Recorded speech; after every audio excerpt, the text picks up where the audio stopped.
सामने बैठे हुए आदमी ने अपने कोट की जेब में हाथ डालते हुए मुझे गंभीरता से पूछा, क्या तुम सच में सब खत्म कर दोगी सलोनी? यह वह फैसला है जिसके बाद वापस लौटने का कोई रास्ता नहीं बचेगा। उनकी आवाज में एक अजीब सी चेतावनी थी। मैंने ठंडी सांस ली और अपने थरथराते हुए हाथों को टेबल के नीचे छुपाया। मेरे सामने रखे हुए कागज हवा के झोंके से हिल रहे थे। मैं जानती थी कि यह दस्तखत मेरी जिंदगी को हमेशा के लिए बदल देगा और शायद अपनों के बीच नफरत की ऐसी दीवार खड़ी कर देगा जो कभी गिर नहीं सकेगी। मेरा दिल जोर जोर से धड़क रहा था, जैसे पसलियों को तोड़कर बाहर आ जाएगा।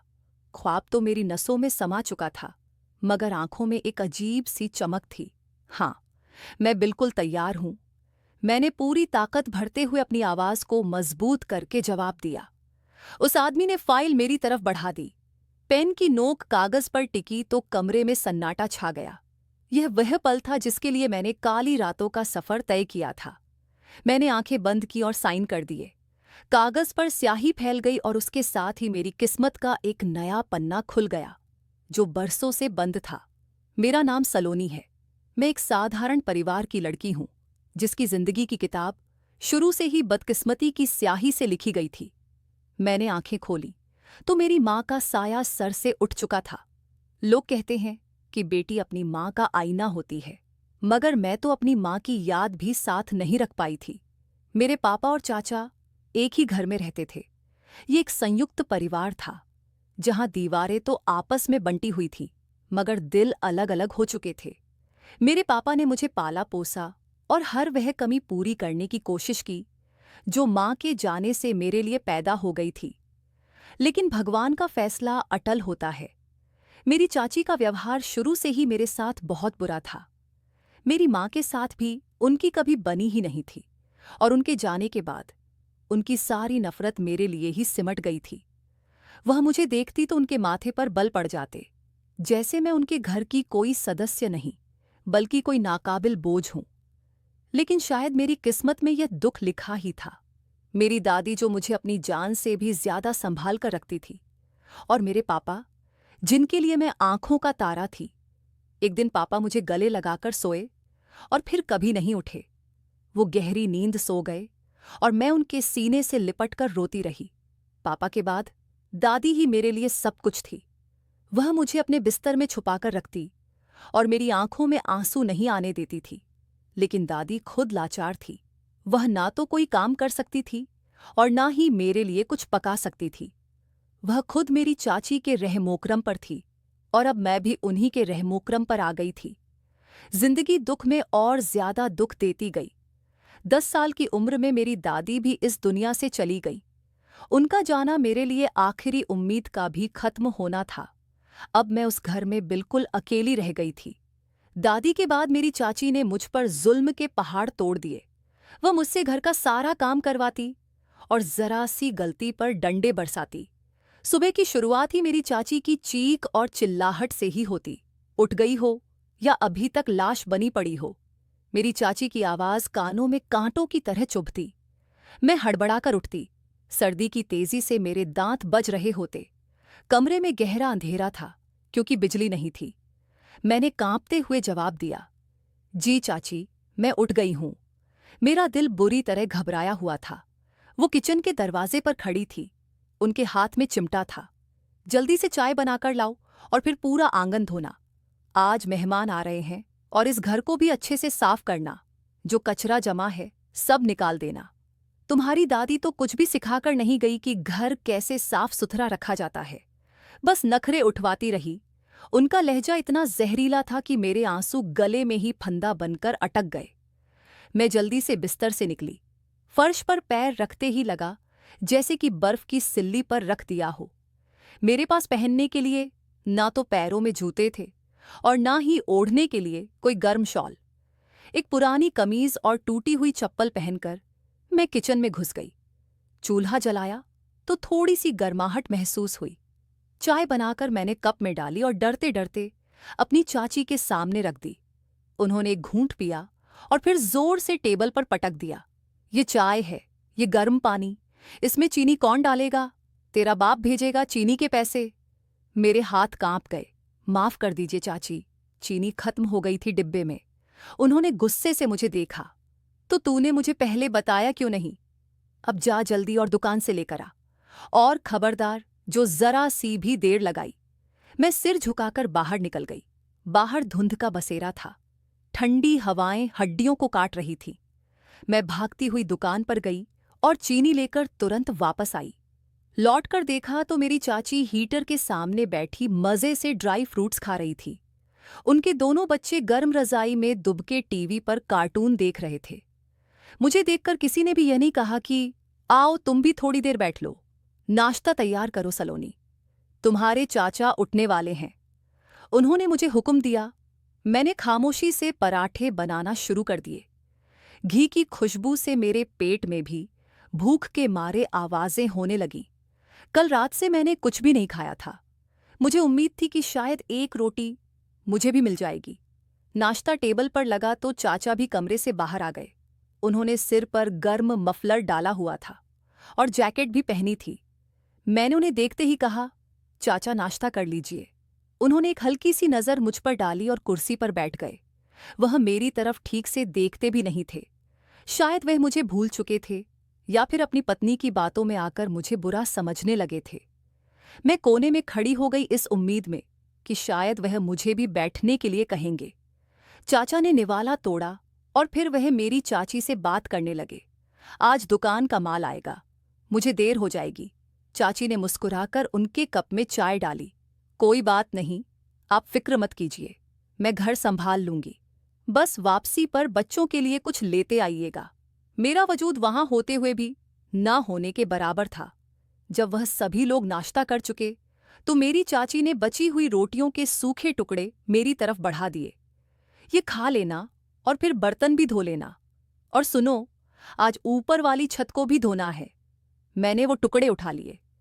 यही मेरी मेहनत की कीमत थी जो रोज उस घर में मुझे मिलती थी। मैं जल्दी जल्दी वह टुकड़े चाय की बची हुई प्याली में डुबोकर खाने लगी और बर्तन समेटने लगी। ठंडे पानी से बर्तन धोते हुए मेरी उंगलियां सुन्न हो रही थीं। साबुन भी जम चुका था और बर्तन इतने चिकने थे कि हाथ से फिसल रहे थे। ध्यान से बर्तन धोना, अगर एक भी प्लेट टूटी तो तुम्हारी खैर नहीं। वो मेरे सिर पर खड़ी होकर पहरा दे रही थी। मैंने उंगलियों के पोरों में दर्द महसूस किया, लेकिन रुकने की इजाजत नहीं थी। चाची, पानी बहुत ठंडा है, क्या थोड़ा सा गर्म पानी मिल सकता है? मैंने हिम्मत करके पूछा। दिल में एक छोटी सी उम्मीद जगी थी। वो तुरंत ठहाका लगाकर हंसी। देखो तो जरा राजकुमारी को, गैस का बिल क्या तुम्हारा बाप भरेगा जो मैं पानी गर्म करके दूं? चुपचाप काम करो, वरना यह ठंडा पानी तुम्हारे ऊपर ही उड़ेल दूंगी। ये सुनते ही मेरा दिल उदास हो गया। मैंने फिर दोबारा सवाल नहीं किया। दोपहर तक मैंने पूरा घर साफ किया, झाड़ू लगाई, कपड़े धोए। इस वजह से मेरे कपड़े पानी से भीग चुके थे और शरीर सर्दी से अकड़ रहा था। लेकिन मेरी चाची को मुझ पर तरस नहीं आया। वह अपने बच्चों के साथ हीटर वाले कमरे में बैठी बातें कर रही थी। उनके हंसने बोलने की आवाजें मेरे जख्मों पर नमक छिड़क रही थी। शाम होने को थी जब चाचा घर लौटे। मैं सब्जी काट रही थी। उन्होंने मुझे देखा और नजर घुमाकर अंदर चले गए। मेरा दिल चाह रहा था कि दौड़कर उनके पास जाकर कहूं कि चाचा, मुझे भी ठंड लग रही है, मुझे कोई गर्म कपड़ा लाकर दे दो, लेकिन हिम्मत नहीं हुई। सर्दी तो ऐसा लग रहा था जैसे खत्म होने का नाम ही नहीं ले रही थी। मेरे हाथ धीरे धीरे नीले पड़ चुके थे, मगर मेरी चाची को मुझ पर तरस ही नहीं आता था। वह सुबह से लेकर शाम तक सारा काम ठंड में मुझसे ही करवाती, लेकिन ना तो वह मुझे कमरे में लेटने देती थी और ना ही ओढ़ने के लिए कोई गर्म कपड़ा देती थी। मैं ठंड से हर वक्त थरथराती रहती थी। रात का खाना तैयार हुआ, सबने पेट भर खाया। मुझे बस दाल का बचा हुआ पानी और एक रोटी मिली। मैंने भगवान का नाम लेकर खा लिया। जब सोने का वक्त हुआ तो मेरी चाची ने मुझे एक पुरानी दरी दी जो जगह जगह से फटी थी। इसे आंगन के कोने में बिछा लो, अंदर जगह नहीं है, लेकिन बाहर तो बहुत ओस पड़ रही है, मैं बीमार हो जाऊंगी, मैंने गिड़गिड़ाते हुए अंदाज में कहा। मेरी आंखों में आंसू तैर रहे थे। तो क्या मैं अपने बच्चों को बाहर सुलाऊं? अपनी बकवास बंद कर और चुपचाप जाकर सो जा। मेरी चाची ने दरवाज़ा मेरे मुंह पर बंद कर दिया। बाहर गहरा अंधेरा और जानलेवा खामोशी थी।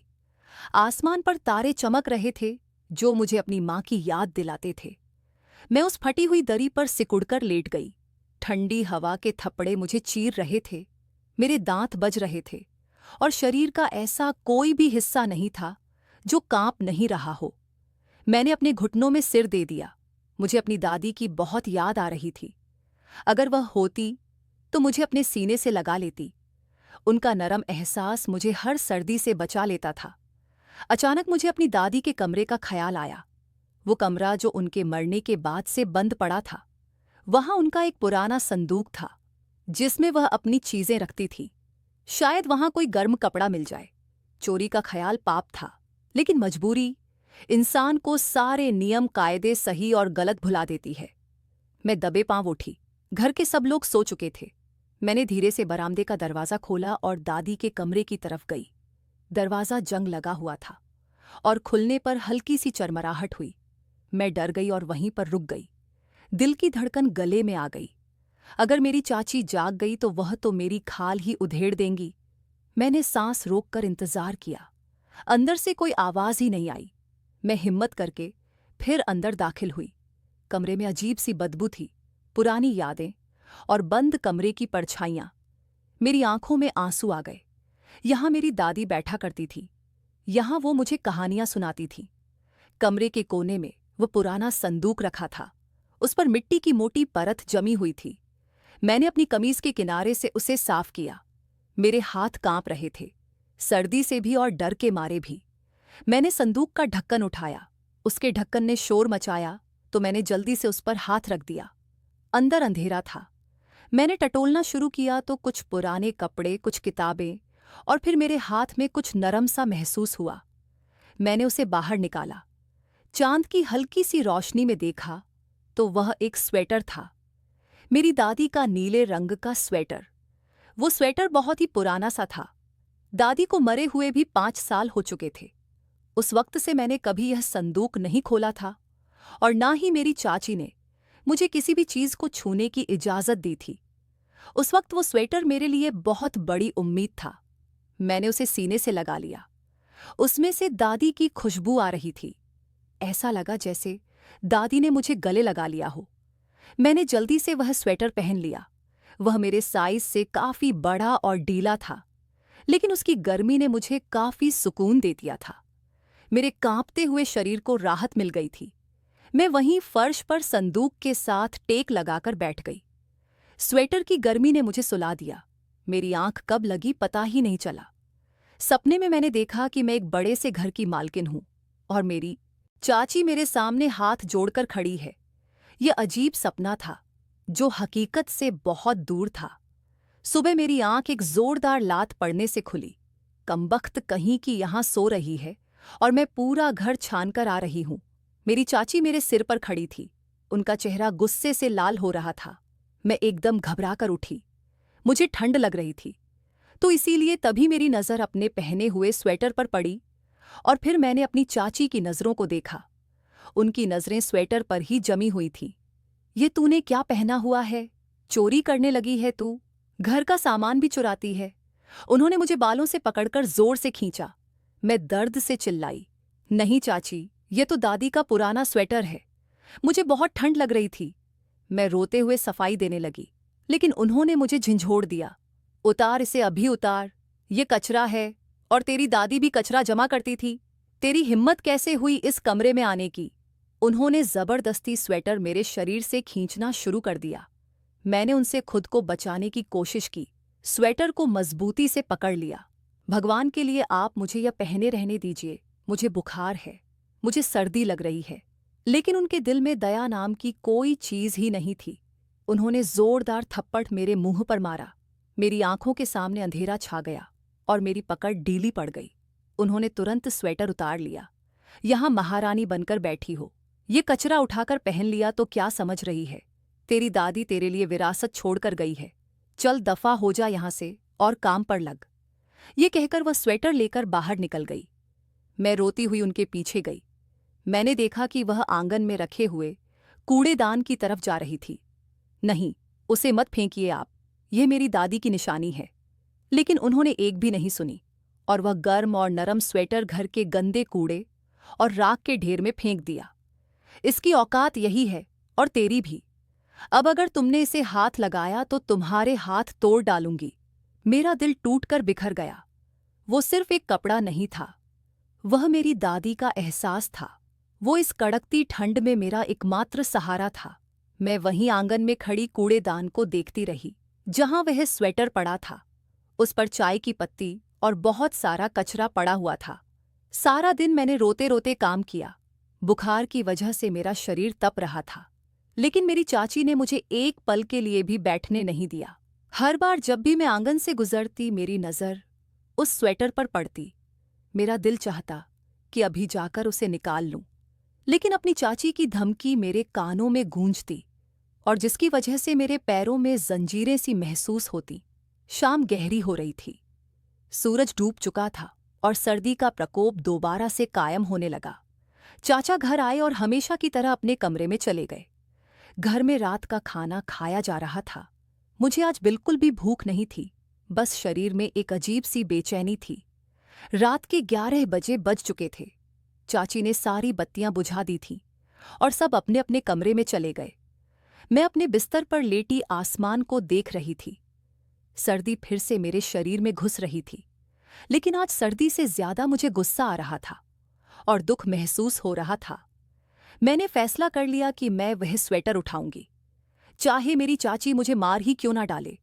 वो मेरी दादी की निशानी है, वो मेरा अधिकार है। मैं इंतजार करती रही जब तक कि मेरी चाची के खर्राटों की आवाज नहीं आने लगी। घर पूरी तरह खामोशी में डूबा था। मैं चुपचाप उठी और बिना चप्पल के ही आंगन की ठंडी जमीन पर चलने लगी। कूड़ेदान के पास पहुंची तो अंधेरे में मुझे अंदाजा लगाना पड़ा कि स्वेटर कहाँ है। मैंने हाथ बढ़ाया और कूड़े के ढेर को टटोला। मेरे हाथ किसी गीली और चिपचिपी चीज से टकराए। मुझे घिन आई, लेकिन मैं रुकी नहीं। आखिरकार मेरी उंगलियों ने राख और मिट्टी के बीच में वहीं स्वेटर पकड़ लिया। मैं उसे लेकर तेजी से आंगन के दूसरे कोने में बने स्टोर रूम की तरफ बढ़ी, ताकि वहां जाकर उसे पहन सकूं और सुबह होने से पहले वापस छुपा दूं।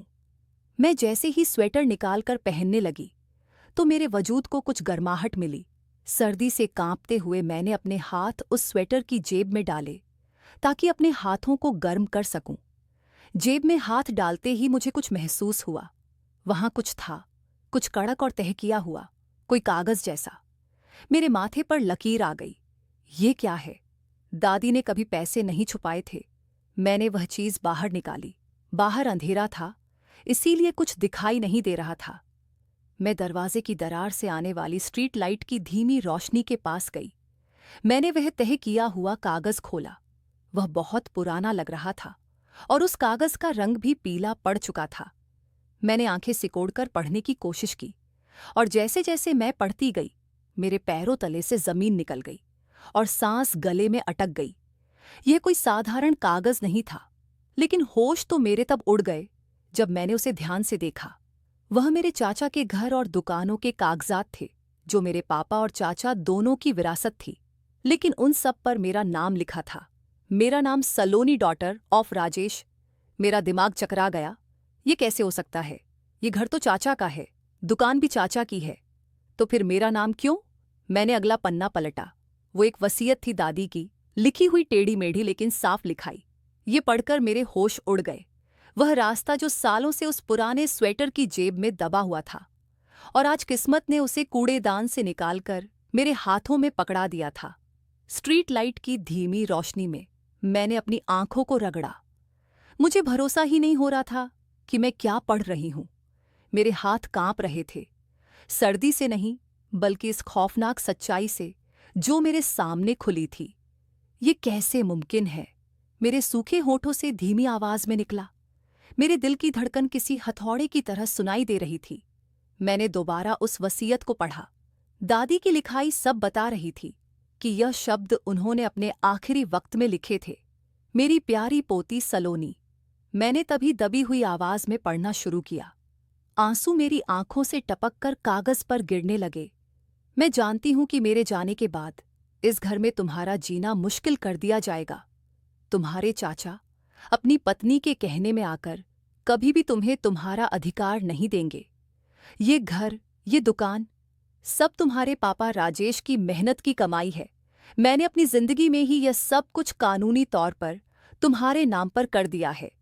ये कागजात तुम्हारी ढाल है। मैंने कागज को अपने सीने से लगा लिया।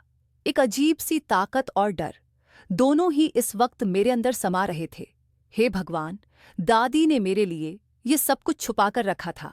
मैंने आसमान की तरफ देखा। ये अजीब सा एहसास था जिसमें उम्मीद और डर दोनों ही मिले हुए थे। अचानक घर के अंदर से किसी चीज के गिरने की आवाज आई। शायद बिल्ली थी या फिर मेरी चाची।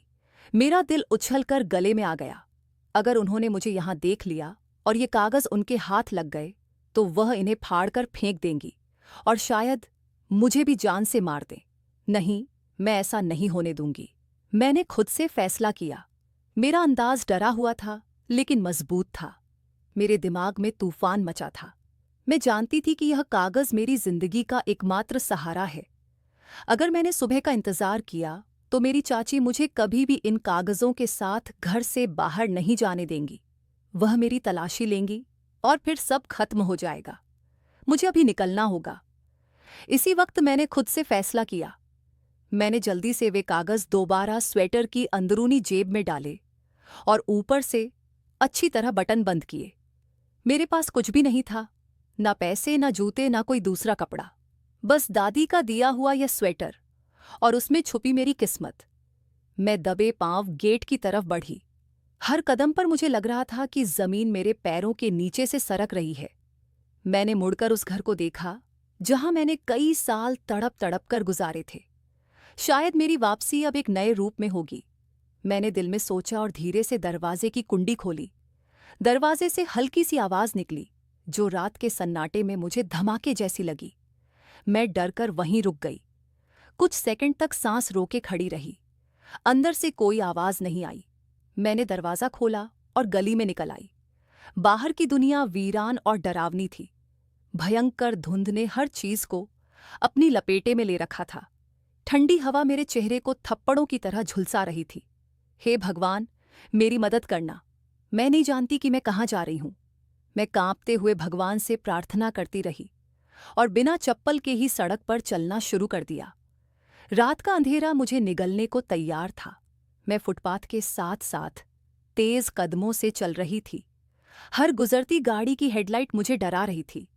मैंने जल्दी से किसी पेड़ या खंभे की आड़ में हो जाती हूं। ए लड़की, कहाँ जा रही हो इतनी रात को? एक मोटरसाइकिल सवार मेरे पास से गुजरा। उसके आवाज में अजीब सी डरावनी लहर थी। मैंने कोई जवाब नहीं दिया। मेरा दिल घबराहट के मारे बैठने लगा। मैंने अपनी चाल और तेज कर दी और चेहरा स्वेटर के कॉलर में छुपा लिया। अरे रुको तो सही, क्या तुम्हें मदद चाहिए? वो हंसते हुए बोला और धीरे धीरे मोटरसाइकिल मेरे साथ चलाने लगा। मुझसे दूर रहना तुम। मैं जोर से चिल्ला पड़ी। मेरी आवाज में दहशत साफ झलक रही थी। फिर भी मैंने चिल्लाकर कहा, मैं पुलिस को बुला लूंगी। वह शख्स शायद मेरी चीख से घबरा गया था या उसे कोई और गाड़ी आती दिखाई दी। वह गंदी गाली बकता हुआ तेजी से आगे निकल गया। मैं हाँफ रही थी। मेरे पैरों में कांटे और कंकड़ चुभ रहे थे, मगर रुकने का तो सवाल ही नहीं था। रात के अंधेरे में भटकते हुए मैंने एक फुटपाथ के किनारे बैठकर पूरी रात गुजारी। बहुत सी गंदी नजरों से बचती रही, लेकिन कहीं जाने की हिम्मत नहीं जुटा पाई। मैं एक बंद दुकान के बाहर सिकुड़कर बैठ गई, घुटनों में सिर छुपाए और कागजों को मजबूती से पकड़ लिया। यह कागज ही मेरी जिंदगी है। मैं इन्हें कुछ नहीं होने दूंगी। मैंने खुद को तसल्ली दी। सारी रात मैं जागती रही। हर छोटी सी आवाज पर मेरा दिल कांप उठता। आवारा कुत्ते भौंक रहे थे और दूर कहीं से चौकीदार की सीटी की आवाज आ रही थी। ये मेरी जिंदगी की सबसे लंबी और भयानक रात थी। जैसे ही सुबह का उजाला फैला, मुझे ऐसा लगा जैसे मुझे नई जिंदगी मिल गई हो। रोशनी की पहली किरण के साथ ही शहर जागने लगा। मैं उस जगह से उठी। मेरा शरीर अकड़ा हुआ था और भूख से पेट में मरोड़ उठ रही थी, लेकिन खाने के लिए मेरे पास कुछ भी नहीं था। मुझे अब एक वकील ढूंढना था। मैंने खुद से कहा, लेकिन कैसे? मेरे पास तो 1 रुपया भी नहीं था। चलते चलते मैं एक चाय की दुकान के पास पहुंची। एक बुजुर्ग वहां अखबार पढ़ रहे थे। मैंने हिम्मत जुटाई। बाबा जी, मेरी आवाज पहले ठीक से निकली ही नहीं। फिर मैंने गला साफ कर थोड़ा तेज बोला। उन्होंने चश्मा ऊपर करके मुझे देखा। मेरी हालत देखकर उनकी आंखों में तरस आ गया। हाँ बेटी, सब ठीक तो है। मुझे दरअसल कचहरी जाना है। क्या आप रास्ता बता सकते हैं? मैंने झिझकते हुए पूछा। उन्होंने हैरानी से मुझे देखा, फिर हाथ से इशारा किया। ये सड़क सीधी जाती है, आगे से बाएं मुड़ जाना, कचहरी आ जाएगी। लेकिन बेटी, तुम अकेली हो। जी बाबा जी। इतना कहकर मैं तेजी से बताए हुए रास्ते पर चल पड़ी। मुझे सवालों के जवाब नहीं देने थे, मुझे बस अपनी मंजिल तक पहुंचना था। कचहरी पहुंचकर मैं हैरान रह गई। वहां लोगों की भीड़ थी। कई लोग काले कोट पहनकर इधर उधर भाग रहे थे। हर तरफ शोर था। मैं एक अजनबी दुनिया में आ गई थी। मुझे समझ नहीं आ रहा था कि किससे बात करूं। तभी मेरी नज़र एक बोर्ड पर पड़ी, एडवोकेट विजय शर्मा। ये नाम पढ़कर मुझे अपने पापा का नाम याद आ गया। मैं अपने आप ही उस तरफ बढ़ गई। कमरे के बाहर एक मुंशी बैठा था। किससे मिलना है? उसने बेरुखी से पूछा। वो मुझे वकील साहब से मिलना है, बहुत जरूरी काम है, मैंने प्रार्थना करते हुए कहा। फीस लेकर आई हो? साहब बिना फीस के बात नहीं करते हैं। उसने मुझे नीचे से ऊपर तक देखते हुए कहा। मेरे पास पैसे नहीं है, लेकिन मेरे पास एक ऐसी चीज है जो फीस से बढ़कर है। प्लीज मुझे एक बार मिलने दीजिए। मेरी आंखों में आंसू आ गए। शायद मेरी बेबसी ने उस पर असर किया, या फिर भगवान ने उसके दिल में दया भर दी। अच्छा जाओ, लेकिन सिर्फ 5 मिनट के लिए, सर बहुत बिजी हैं। मैं दरवाज़ा खोलकर अंदर गई। एक अधेड़ उम्र का शख्स बड़ी सी टेबल के पीछे बैठा, फाइलों में डूबा हुआ था। चेहरे पर गंभीरता और रौब था। नमस्ते सर, मैंने डरते डरते कहा। उन्होंने चेहरा उठाकर मेरी तरफ देखा।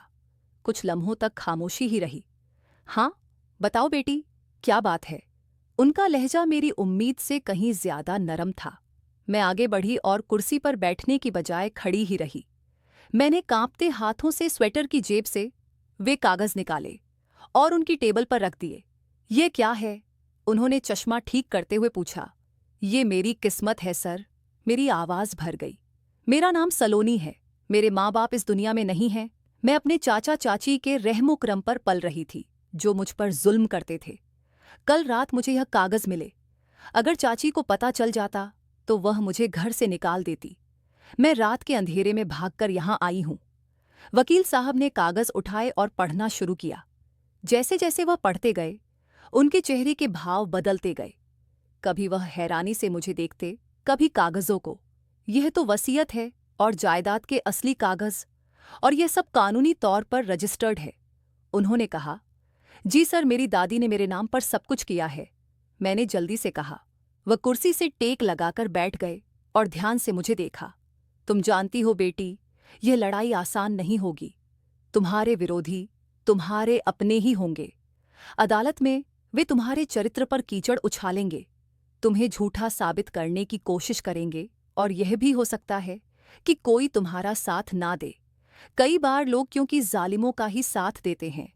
मैंने मजबूत आवाज में कहा, मैं हर चीज के लिए तैयार हूं सर, लेकिन मैं अपना हक नहीं छोड़ूंगी। पर बेटा, मुकदमा लड़ने के लिए फीस भी लगती है, खर्चे होते हैं। उन्होंने सच्चाई बताई। मैंने गहरी सांस ली। वही पल था जहां मुझे अपनी बात मनवानी थी। सर, मेरे पास अभी देने के लिए कुछ भी नहीं है। मैं सड़क पर हूं, खाली हाथ हूं। लेकिन मैं आपसे वादा करती हूं कि जैसे ही मुझे मेरी जायदाद मिलेगी, मैं आपकी पूरी फीस उसी में से अदा कर दूंगी। आप जो मांगोगे मैं दूंगी। बस भगवान के लिए मेरा केस लड़ लीजिए। मेरी आंखों में सच्चाई और तड़प साफ झलक रही थी। वकील साहब ने कुछ लम्हे मेरी आंखों में देखा, फिर गहरी सांस ली। वो बोले, ठीक है, मैं तैयार हूं। वह मेरा केस लड़ने के लिए मान गए थे। उनकी यह बात मेरे दिमाग में गूंजती रही जब उन्होंने मुस्कुराकर कहा, ठीक है सलोनी बेटा, मैं तुम्हारा केस लड़ूंगा। पैसों की फिक्र मत करो, अधिकार के लिए लड़ना मेरा भी फर्ज है। मेरे कंधों से जैसे कई सालों का बोझ उतर गया। मैं वहीं घुटनों के बल बैठ गई और फूट फूट कर रो पड़ी। ये खुशी के आंसू थे, उम्मीद के आंसू थे। उठो बेटा। वकील साहब अपनी कुर्सी से उठे और मेरे सिर पर हाथ रखा। आज से तुम अकेली नहीं हो, कानून तुम्हारे साथ खड़ा है। अब हमें तुरंत अदालत से स्टे ऑर्डर लेना होगा ताकि तुम्हारे चाचा ये घर बेच ना सके। उन्होंने तुरंत अपने मुंशी को आवाज दी, मुंशी जी कागज तैयार करिए, हम अभी अदालत जा रहे हैं। इसी वक्त मेरे दिमाग में मेरे चाचा का चेहरा आ गया। मैंने सोचा कि मेरी चाची तो अब तक जाग चुकी होगी और मुझे घर में ना देखकर यकीनन उन्होंने पूरा घर सिर पर उठा लिया होगा। लेकिन वो नहीं जानती थी कि उनकी नौकरानी, जिसे वो कचरा समझती थी, अब अपनी किस्मत बदलने के लिए अपना पहला कदम उठा चुकी थी। सर, क्या पुलिस मुझे सिक्योरिटी देगी? मैंने डरते हुए पूछा। वो लोग मुझे मार डालेंगे। वकील साहब की आंखों में एक अजीब सी चमक आई। अब कोई तुम्हारी तरफ गलत नजर से देख भी नहीं सकता। तुम उस जायदाद की कानूनी मालकिन हो। अब तो तुम्हारे घर में ही वह लोग रह रहे हैं, ना कि तुम उनके घर में रह रही थी। बाजी पलट चुकी है सलोनी। मैंने स्वेटर की आस्तीन से अपने आंसू पोंछकर खड़ी हो गई। हाँ, बाजी तो पलट चुकी थी। कल तक मैं एक लाचार अनाथ थी, आज मैं अपने पिता की वारिस थी। ये जंग शुरू हो चुकी थी और मैं इसके लिए तैयार थी। वकील साहब की गाड़ी जब हमारी गली में दाखिल हुई तो दोपहर का सूरज तेजी से चमक रहा था। मेरे दिल की धड़कन गाड़ी की रफ्तार से ज्यादा तेज थी। मेरे साथ पिछली सीट पर लेडी कांस्टेबल बैठी थी, जिसे वकील साहब ने मेरी सिक्योरिटी के लिए ही तैनात करने की दरख्वास्त देकर साथ में लिया था। डरना मत सलोनी। वकील साहब ने आगे की सीट से मुड़कर पीछे देखा। उनकी आवाज में ऐसा भरोसा था जिसने मेरे कांपते हुए हौसले को सहारा दिया। अब तुम वो अनाथ बच्ची नहीं हो जो डंडे खाकर भी चुप रहती थी। अब तुम अपने अधिकार की दावेदार हो। मैंने अपने दोनों हाथ कसकर पकड़ लिए। सर, मेरी चाची बहुत चिल्लाएंगी, वह हंगामा करेंगी। सर ने मुस्कुराकर जवाब दिया, चिल्लाने दो। कानून चिल्लाने वालों से नहीं चलता, सबूत से चलता है। गाड़ी हमारे घर के दरवाजे पर रुकी।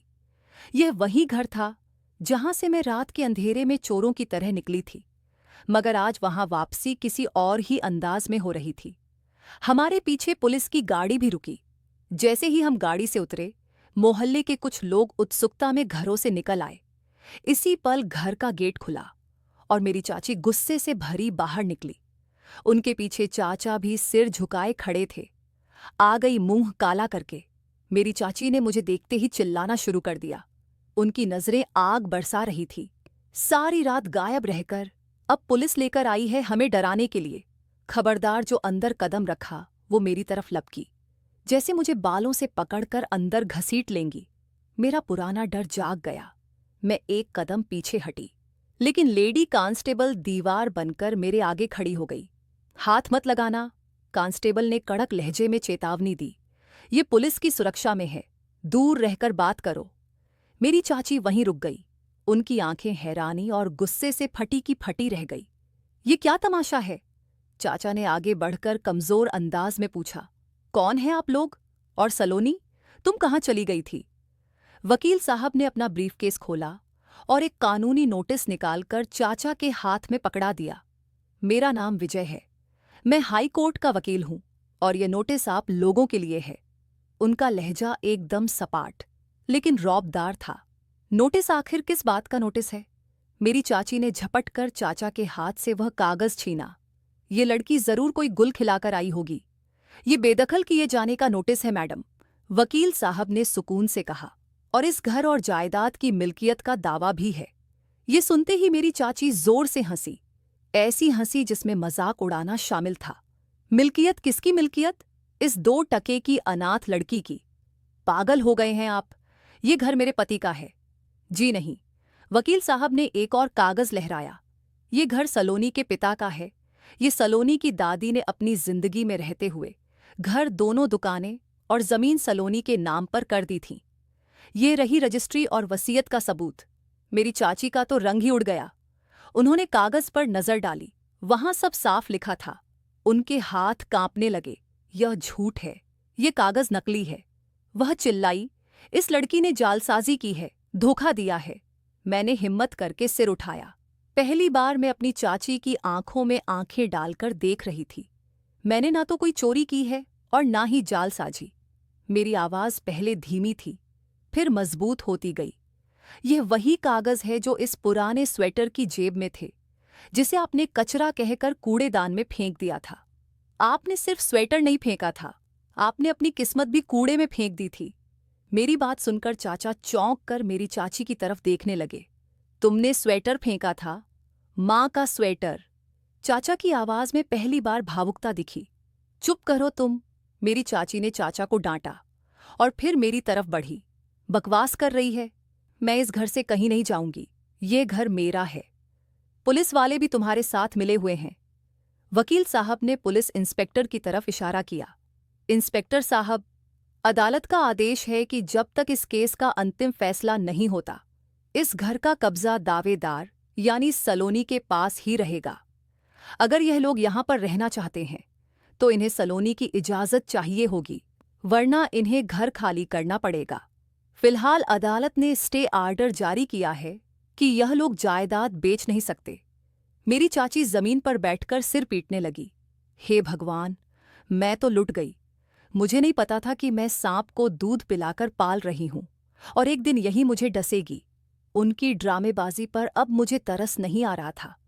मुझे वह रातें याद आ रही थी जब मैं भूखे पेट सर्दी में ठिठुरती थी और ये हीटर के सामने बैठकर हंसती थी। मैंने आपको निकाला नहीं है चाची, मैंने ठंडे अंदाज में कहा, लेकिन अब इस घर के नियम मैं तय करूंगी। अब मैं नौकरानी बनकर नहीं रहूंगी। पुलिस ने मेरी चाची को चुप कराया और हम घर के अंदर दाखिल हुए। घर वहीं था, लेकिन हवा बदल चुकी थी। जिस कमरे में दाखिल होने की मैं कभी हिम्मत भी नहीं कर पाती थी, आज वह मेरा था। अगले कुछ दिन बड़े ही भारी गुजरे। मेरी चाची ने अपने जेवर बेचकर एक महंगा वकील कर लिया। उन्हें यकीन था कि अदालत में यह साबित कर देंगी कि दादी की वसीयत जाली है या दादी मानसिक तौर पर ठीक नहीं थी। अदालत का नज़ारा मेरे लिए नया और खौफनाक था। कटघरे में खड़े होकर मुझे ऐसा लगा जैसे सारी दुनिया मुझे ही घूर रही हो। विरोधी वकील ने मुझ पर हर तरह का कीचड़ उछालने की कोशिश की। योर ऑनर, विरोधी वकील ने ऊंची आवाज में कहा, ये लड़की घर से भाग गई थी, इसीलिए यह चरित्रहीन है। इसने अपनी दादी की बीमारी का फायदा उठाया है, या फिर शायद उनके मरने के बाद अंगूठा लगवा लिया है। एक अनपढ़ बूढ़ी औरत कैसे इतनी बड़ी जायदाद एक नाबालिग बच्ची के नाम पर कर सकती थी? मेरे वकील अपनी सीट से उठे। उन्होंने बड़े सुकून से पुरानी फाइल जज साहब के सामने रखी। योर ऑनर, मेरे काबिल दोस्त शायद भूल रहे हैं कि वसीयत रजिस्टर्ड है, और सबसे बड़ी बात, जिस वक्त यह वसीयत लिखी गई उस वक्त गवाह मौजूद थे। मैं उन गवाहों को पेश करना चाहता हूं। दरवाज़ा खुला और दो बूढ़े आदमी अंदर दाखिल हुए। ये मेरे मोहल्ले के पुराने दुकानदार थे जो पापा के दोस्त हुआ करते थे। उन्हें देखकर चाचा का सिर शर्मिंदगी से और ज्यादा झुक गया और मेरी चाची के चेहरे पर हवाइयां उड़ने लगी। दोनों ने गीता पर हाथ रखकर गवाही दी कि दादी ने अपने पूरे होशो हवास में यह जायदाद सलोनी के नाम की थी, क्योंकि उन्हें डर था कि उनके बाद इस अनाथ बच्ची का अधिकार मार लिया जाएगा। फिर जज ने मेरी चाची की तरफ देखते हुए कड़क लहजे में पूछा, क्या आपके पास कोई सबूत है कि यह वसीयत जाली है? सिर्फ चीखने चिल्लाने से अदालत फैसला नहीं करती। मेरी चाची कटघरे में खड़ी होकर कांप रही थी। उनके पास अब कोई जवाब नहीं था। वो सिर्फ मुझे नफरत भरी नजरों से देख रही थी। मैं इस लड़की को नहीं छोड़ूंगी, वो अदालत के कानून का ख्याल किए बिना चिल्लाई। ये जादूगरनी है, इसने मेरे पति पर भी जादू कर दिया है। ऑर्डर ऑर्डर, जज साहब ने हथौड़ा बरसाया। अदालत में शोर मचाने पर आपको कानूनी नोटिस भी मिल सकता है। सुनवाई पूरी हो गई थी, लेकिन अभी फैसला नहीं दिया गया था। पर अब यह साफ हो चुका था कि यह मामला किस तरफ जा रहा है। अदालत से बाहर निकलते ही मेरी चाची ने मेरा रास्ता रोक लिया। बहुत खुश हो रही हो, वो जहर भरे अंदाज में बोली। यह मत सोचना कि अभी फैसला पूरा हो गया है। नहीं, मैं सुप्रीम कोर्ट तक जाऊंगी, तुमसे यह घर छीन कर रहूंगी। आप अभी भी नहीं समझ रही हैं चाची, मैंने उनकी आंखों में देखकर कहा। जुल्म की रस्सी जल चुकी है, बस उसका बल खत्म होना बाकी है। आपने मेरे बाप की कमाई खाई, मुझे नौकरानी बनाकर रखा। मैंने सब्र किया, लेकिन जब आपने दादी की निशानी को कचरे में फेंका तो भगवान ने मेरे सब्र को अपना लिया। अब आप सुप्रीम कोर्ट जाएं या कहीं भी, सच तो नहीं बदलेगा। चाचा ने मेरी चाची का बाजू पकड़कर उन्हें खींचा। चलो, क्यों यहाँ पर तमाशा बना रही हो? हम हार चुके हैं। मैं नहीं हारी हूं। मेरी चाची ने उनका हाथ झटक दिया। मैं इस भिखारिन से हार मान लूं, ये कभी नहीं होगा। अगली 2 पेशियों में मेरे वकील ने साबित कर दिया कि दुकानों का किराया और घर की आमदनी पिछले 8 सालों से मेरे चाचा इस्तेमाल कर रहे थे और उन्होंने अनाथ भतीजी की परवरिश के नाम पर उसे 1 रुपया भी नहीं दिया। उल्टा उसे स्कूल जाने से भी रोका और घर के कामों में झोंक दिया। अदालत में सन्नाटा पसर गया था जब जज साहब ने अंतिम फैसले से पहले यह सारी बातें कहीं। इस केस में यह साफ है कि एक अनाथ बच्ची का अधिकार बेदर्दी से छीना गया। सलोनी सिर्फ जायदाद की हकदार नहीं है, बल्कि पिछले 8 सालों की आमदनी का हिसाब भी उसका अधिकार है। ये सुनते ही मेरी चाची के पैरों तले जमीन निकल गई। आमदनी का हिसाब ये तो लाखों में बैठता है। नहीं, हमारे पास पैसे नहीं हैं। वह जोर जोर से रोने लगी। हम बर्बाद हो जाएंगे, हमारे पास कुछ भी नहीं है। वकील साहब ने मेरी तरफ देखा और आंखों से इशारा किया कि क्या मैं हिसाब लेना चाहती हूं। मैंने इनकार में सिर हिला दिया। मुझे उनका पैसा नहीं चाहिए था, मुझे सिर्फ अपना घर और अपनी इज्जत चाहिए थी। जज साहब ने कलम उठाया। फैसला लिखा जा रहा था। अदालत के कमरे में मौत के सन्नाटे जैसी शांति थी। मेरी चाची की सिसकियां अब तेज हो रही थीं। वह समझ चुकी थी कि उनका अधिकार खत्म हो चुका है। वह औरत जो कल तक मुझे जूते की नोक पर रखती थी, आज मोहताज थी उस लड़की की जिसे वह 2 टके की भी नहीं समझती थी। आज उसके ही एक दस्तखत से उनकी किस्मत बदल सकती थी, जो जब चाहे उन्हें सड़क पर ला सकती थी। फैसला सुरक्षित कर लिया गया और कहा गया कि अब यह कल सुनाया जाएगा। इस बात का ऐलान क्लर्क ने किया। हम बाहर निकले। मेरी चाची वहीं बेंच पर गिर पड़ी। मैं उनके पास से गुजरी तो उन्होंने मेरा दुपट्टा पकड़ लिया। सलोनी, उनकी आवाज टूटी हुई थी। मुझे माफ कर दो, हमें घर से मत निकालो, मेरी भी बेटियां हैं। हम कहाँ जाएंगी? ये वही शब्द थे जो कुछ समय पहले मैंने उनसे कहे थे कि मुझे मत निकालो। मैं कहाँ जाऊंगी? वक्त भी कितना जालिम होता है, घूम कर वहीं आ जाता है। मेरे दिल में एक लम्हे के लिए दया आई, लेकिन फिर मुझे याद आया कि उन्होंने मेरी दया भरी प्रार्थनाओं का क्या जवाब दिया था। मैंने अपना दुपट्टा छुड़वाया। फैसला मेरा नहीं, भगवान का और अदालत का है, यह कहकर मैं आगे बढ़ गई। कल का सूरज एक नए द्वार की शुरुआत करने वाला था, लेकिन मैं नहीं जानती थी कि मेरी चाची अपनी हार इतनी आसानी से हजम नहीं करेंगी। उनके तरकश में अभी आखिरी तीर बाकी था, जो वह आखिरी बार के तौर पर चलाने वाली थी। अगली सुबह अदालत का नज़ारा हद से ज्यादा सनसनीखेज था। मेरी चाची ने अपना आखिरी तीर चलाने की कोशिश की। जैसे ही जस्टिस साहब कमरे में आए, उन्होंने ऊंची आवाज में रोना शुरू किया और अपने पल्लू से आंसू पोंछते हुए कटघरे की तरफ बढ़ी। जज साहब, मुझ पर दया करिए। ये लड़की झूठी है, इसने मेरे जेवर चोरी किए हैं और घर से भागकर अब हम पर ही इल्जाम लगा रही है। वह चिल्ला चिल्ला कर बोली।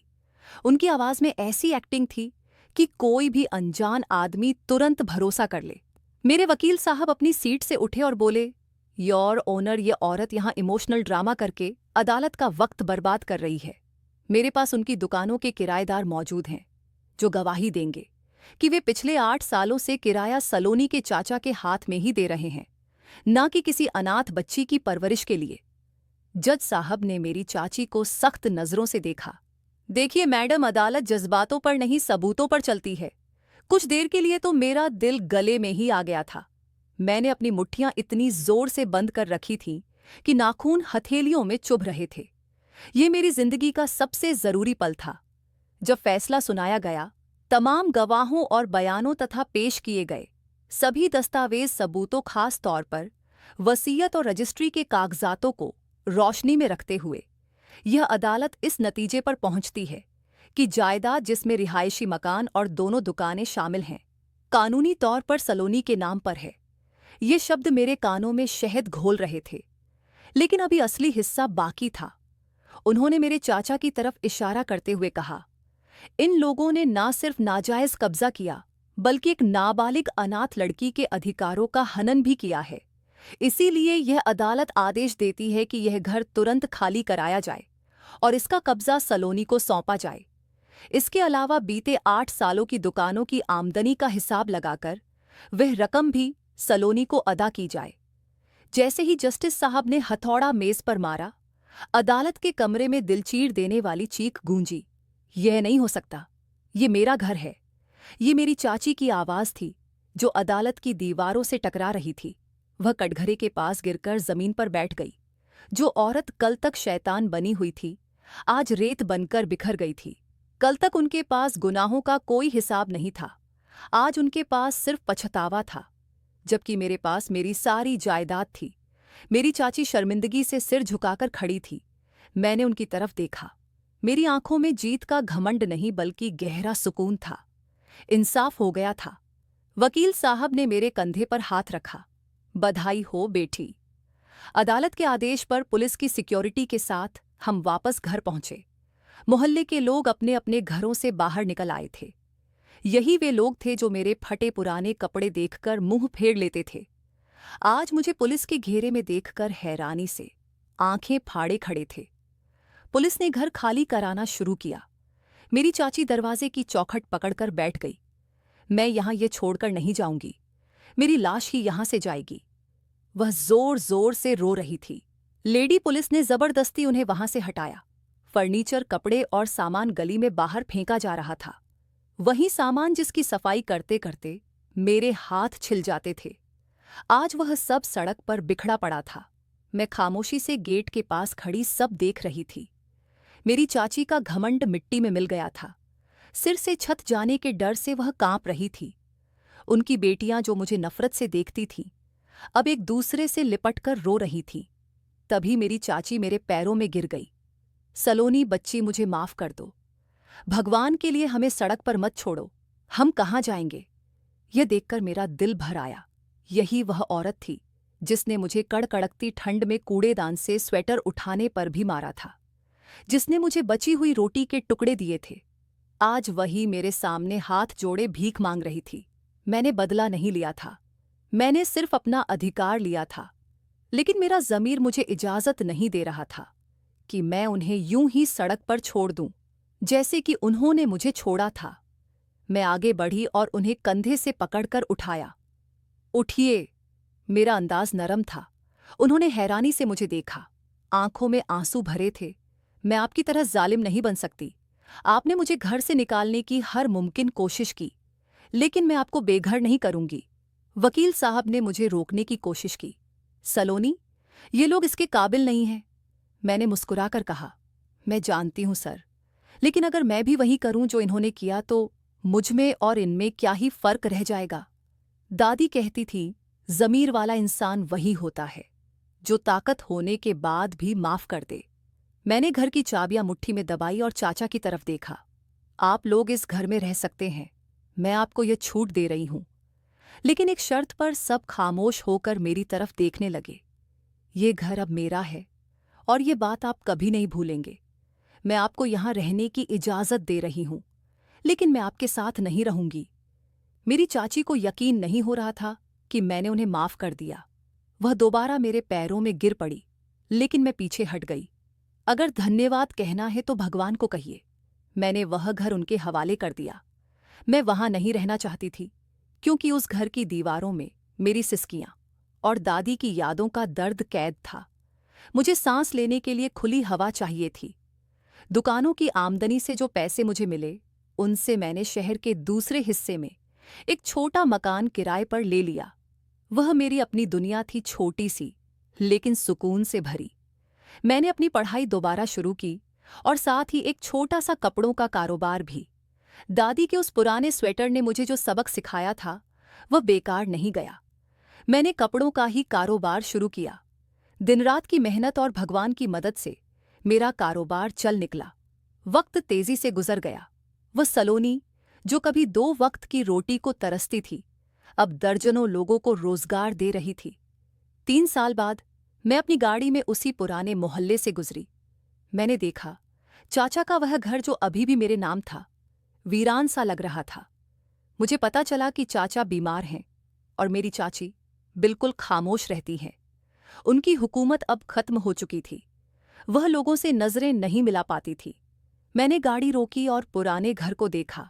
मेरे दिल में अजीब सा सुकून भर आया। मैंने अपनी चाची को बेघर नहीं किया था, लेकिन कुदरत ने उन्हें उनके ज़मीर के कैदखाने में कैद कर दिया था। वह घर में रहकर भी सुकून में नहीं थी, क्योंकि वह जानते थे कि उस छत के नीचे वे एक अनाथ के एहसान पर जी रहे हैं। मैंने मुस्कुराकर गाड़ी आगे बढ़ा दी। मेरा सफ़र अभी जारी था। आज मैं एक कामयाब बिजनेस वूमन हूँ। मेरे पास पैसा, शोहरत और सुकून सब है, लेकिन मैं वह काली रात और कूड़े का ढेर कभी नहीं भूलती। वही मेरी बुनियाद है। मेरी जिंदगी ने मुझे बहुत बड़ा सबक सिखाया है। कभी कभी किसी जालिम के सामने खुद को कमज़ोर ना करें। जब आप जुल्म सहते हैं और चुप रहते हैं तो जालिम को लगता है कि आप कमज़ोर हैं, लेकिन जिस दिन आप अपनी आंखों में आंखें डालकर खड़े हो जाते हैं, उस दिन जालिम का आधा घमंड वहीं पर खत्म हो जाता है। हमेशा याद रखिए, भगवान अधिकारों के लिए लड़ने वालों का ही साथ देते हैं, चाहे फिर वह कूड़े के ढेर पर बैठे हों या महलों में। असली जीत बदला लेने में नहीं, बल्कि अपने आप को इतना ऊंचा करने में है कि बदला लेने की जरूरत ही महसूस ना हो। और यही बात मैंने अपनी जिंदगी से सीखी है। दोस्तों, कहानी अच्छी लगी हो तो हमारे चैनल को सब्सक्राइब करना ना भूले, और हाँ, नोटिफिकेशन बेल को जरूर दबाएं ताकि अगली वीडियो सबसे पहले आपको मिले। धन्यवाद।